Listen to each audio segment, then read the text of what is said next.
एक उपमन्यु नाम के महर्षि थे। वो जब बाल्यावस्था के थे तो कि अपने मित्रों के साथ वो किसी दूसरे ऋषि के घर खेलने गए, तो वहां उन ऋषि ने अपने बच्चों के साथ उनको भी गाय का दूध पिलाया। बड़ा अच्छा लगा। वो जो ऋषि गाय का दूध पिलाए वो उपरोहित कर्म करते थे, और ये जिनके पिता उपरोहित कर्म नहीं करते थे, ऐसे के पुत्र थे उपमन्यु जी। उपमन्यु जी घर आए और कहा हमें दूध पिलाइए। जब बहुत हट किया तो जो जंगली चावल होता है उसको पीस करके उन्होंने दिया। बालक थे तो उन्होंने पिया, का ये वो दूध नहीं है जो उनके घर में पिया।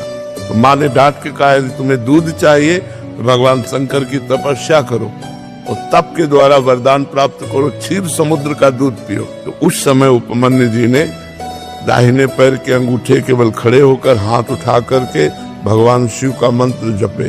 बहुत काल व्यतीत हुआ तो भगवान शिव उनके सामने शिव रूप में प्रकट नहीं हुए, देवराज इंद्र के रूप में प्रकट हुए। तो उन्होंने आंख खोला, देखा देवराज इंद्र, तो प्रणाम किया और कहा देवराज इंद्र मुझे आपसे कुछ नहीं चाहिए, मैं भगवान शंकर का भक्त हूँ, मैंने भगवान शंकर की आराधना की है, मुझे जो कुछ चाहिए वो शंकर से चाहिए।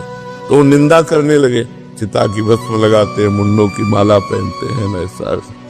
तो उनका सावधान, हमारे ही सामने हमारे इष्ट की यदि निंदा करोगे तो हमको असमर्थ मत समझो।